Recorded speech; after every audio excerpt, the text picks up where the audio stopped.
Hello, welcome to this video. So I made this presentation in a class that I'm in college called Ethical and Social Issues with AI. And so I found this class to be very interesting because it kind of combines philosophy and artificial intelligence all in one. And if you don't realize it, both of those topics are quite interconnected. So that's very interesting. But this topic is how learning how to prompt can truly improve your professional growth, personal growth, and society's growth as a whole. So let's first dive in. So if you were looking at the background here, if you look at this graph, it's pretty crazy. As you can see, the growth of computer processing power has increased exponentially since 1960s. Every single year, the number of transistors in a semiconductor chip has doubled every year for the past few decades. And if you play this out, if you go to 2040 or 2070, this line will probably be going straight up, which just means we're not really going to be able to even comprehend what's going on. Like, this is something that I don't think enough people realize. Like, technology has been increasing so much, but the evolution of our brain and our ability to adapt to it has really not evolved at all if you think about the grand scheme of our evolution. So that is just a very interesting thing to note for this background. So let's just talk about OpenAI or accessible AI. So not just the company OpenAI, but just this idea of AI being accessible to the public.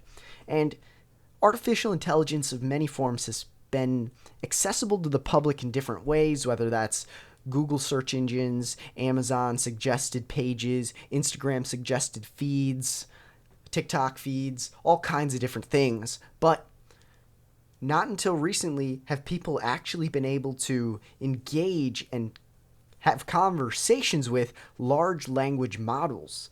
And this ability to ask AI any question and get deeper and deeper answers the more and more you ask, it's something that I don't think has ever really happened. Sure, the internet is a very powerful tool, and you can go scroll all kinds of articles and read forums and read all kinds of articles and read books, and the internet's got almost everything. Yet this large language model or OpenAI or any of these models give us the ability to interact in a conversational style with the entire collective unconscious, which is practically saying, like, you have the ability to talk with God in parentheses, like God in a sense of like all-knowing, all-seeing. Not that this knows everything and sees everything, but it's like it's read pretty much the entire internet, and compared to us, it is kind of all-knowing from a practical perspective. So, and the one thing I want to know is, like, there's new ways to interact with AI every single day. Like, you find new videos. If you're in the AI world, like, oh, there's another feature that just came out. Oh, there's another way in which you can use AI to improve your life, or possibly not improve it and, negatively impact your life. But it just kind of shows, like, this is just rapidly changing right before our eyes. So I want to talk about this idea of learning to prompt. In the past, I've heard different conversations of why people should potentially learn to code, which is kind of just this slang phrase for this idea of, like, people in fields that aren't that technical should learn technical skills, learn high value skills just in case their job gets automated away. And AI pretty much throws an entire wrench through this whole situation, because all kinds of jobs that we now have, customer service reps, financial analysts, all kinds of people I just listed too, but lawyers, counselors, I could go on for a while, doctors, all these different jobs can potentially be enhanced at first and potentially replaced at, secondly, with AI. And, well, that's where my opinion lies. People should learn how to prompt, how to use these machines so that they can get ahead of their competitors, so that they can become a person that is, well, more adept and more adaptable to these types of new technologies. And so I just want to talk about like the power of just learning a simple skill like prompting, and even just this video alone might help. But clarity, specificity, context, purpose. It's like give it as much information as you can think of, and it will give you a better answer. Like, typing is the standard way, but I use this microphone to talk long 3-minute prompts into Chat GPT, and it gives insanely powerful answers. And it's like I could spend 20 minutes typing up what I just said in 3 minutes, rambling and explaining and talking about the different sides of the story. And speaking into the GPT is very powerful. And now, like the app, you can even hear a voice back, which is just crazy. So, and like I said before, following up can give you even deeper answers. So I want to just go through good prompt example and not so good prompt example. And by good, we'll see why this may or may not even be the best prompt. First prompt: could you provide a detailed step-by-step guide on how to set up a basic budget for me? I'm just starting my career in the tech industry. I have student loans to manage. I'm also living in a high-cost urban area. My goal is to save for a down payment on a house within the next 5 years while managing my day-to-day expenses and loan repayments. I would appreciate advice on tracking my spending, prioritizing my expenses, strategies for saving effectively. Like, that's a pretty good prompt. It's pretty long, but trust me, I've seen some longer prompts that are a lot better than that. We'll dive into it. But like, here's an example of, someone that's just like, wanting a response from GPT. They're trying it out for like the third or fourth time. They're like, yeah, I know kind of how to use it. Can you tell me how to do a budget?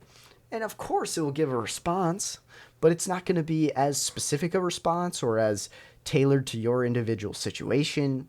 And, it's kind of just like giving you the basic bare bones, and you might apply it to your life and be like, oh, this doesn't apply to me. And so, but let's talk about why this prompt that we see here may not even be the best prompt. Let's dive in. So here we go. Starting my career in the tech industry. Okay, that's great, but let's be more specific. What do you mean? What type of job? What part of the tech industry? What is the company you're working for? Etc. Those are some good things to add. You have student loans to manage. How much debt are you in? And what type of loans are they? Are they private, public? What kind of interest are on these loans? I'm living in a high-cost urban area. Which area? Which country? Every city is different. Save for a down payment on a house. What percent down payment? How much do you want to set aside? What size house? How much is your budget? Etc. Day-to-day expenses. What expenses do you have? Like, some people may have a car payment. Some people may not. Some people have phone payments. Some people have a work phone. Dive into the specifics, and then it can give you a very, very personalized budget plan. This is just an example for a basic budget. And, loan repayments. Like, explain to it what the payment plan is, so that it doesn't just guess and say, oh, well, based off kind of the average is not you. So you see why I bring this picture of the microphone up.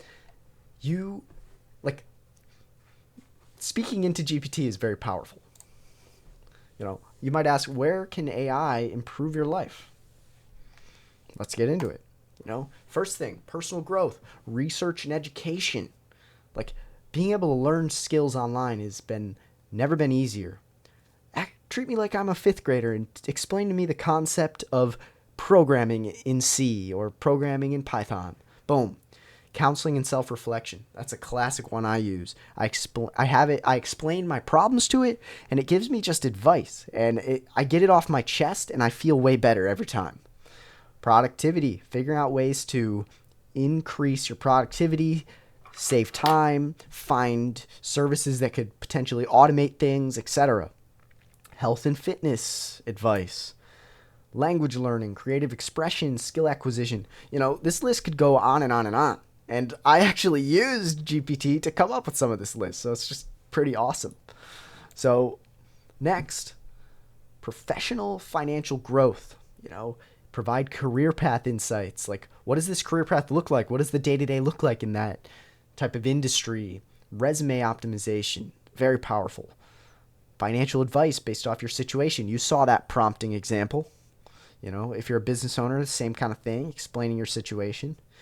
Enhancing your soft skills like negotiation and, communication and patience and maybe not patience, but this is for like a career, But the point is, this list could go on and on too.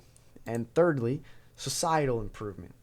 Like, if people are educating themselves at a quicker and more effective rate than ever before, I think the population is going to be able to solve more and more problems and get more and more done, potentially, especially with the help of tools, automation, systems, crime prevention and safety.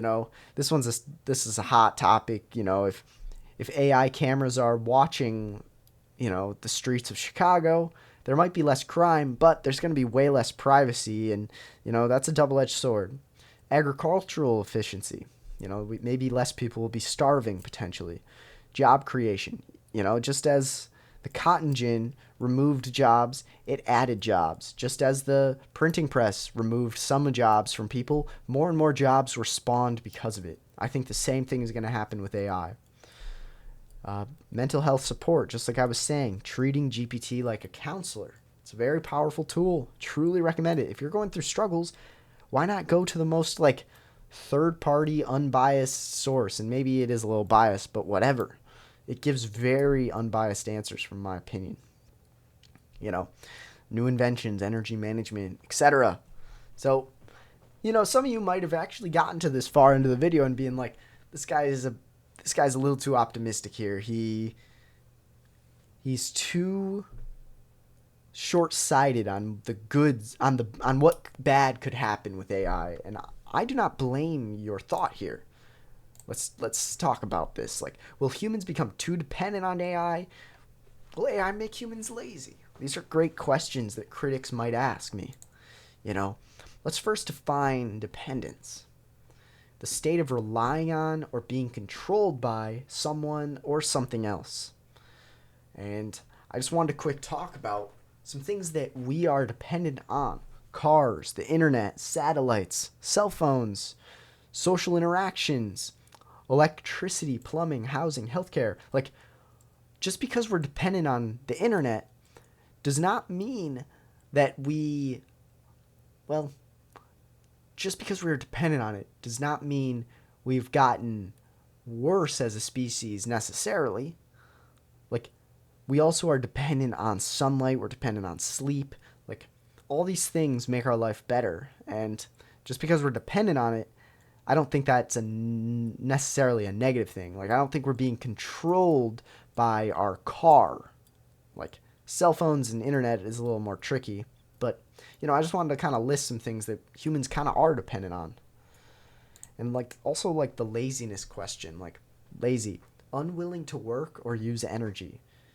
Lack of effort, activity, showing lack of effort or care. And it's AI does allow people to create shortcuts and take shortcuts. And that's totally fair, but is that a good thing or a bad thing? Let's say you have a concern about your assignment, you don't truly understand it, and you could send an email to your professor, but he's not responding. You can't seem to find any information on this topic, really. It's just hard to understand. Explain it to GPT. Here's the assignment, copy paste. Here's what I'm going through. Here's what my professor said. Can you provide some insight? Here's this topic. Oh, can you dumb it down for me a little? I'm still just not getting it. Yes, here you are. It's is that a shortcut? Potentially, definitely. Is that a good thing or a bad thing? I would say that's a good thing. That's just my opinion. Does automation make us lazy? Or does it free us for higher pursuits? It's this idea of just like the printing press. People were having to spend so much time writing. And it's now that you can print words, it's oh, wow. Now all those people can now start writing their own books instead of copying. And just when the internet came out, people used to have to, read through papers and shred papers and, you know, open up filing cabinets. And it's like, yes, now you can open up a cloud file and you don't have to, like, is that a lazy, or is that allowing us to like do other things? Or, you know, these are just questions. Like, does using Google Maps make you lazy, or does it make you smarter and more efficient? Like, I would say it's like it's kind of making you smarter. Like, you could spend the time to unfold your map and try to do that, but like if you're trying to do that when driving, that's pretty dangerous. And it's like Google Maps, you can just press one button and then like have it like talk to you when you're driving, and it's like, is that laziness, or is that being efficient, being wise, and being smart and using the tools that the humans have come up with for you? So, you know, these are just questions for us all, and I'm curious what you think. Let me know in the comments below, and yeah, I'm very curious your opinion on this topic. Let me know if I should make more videos on AI. Have a great one.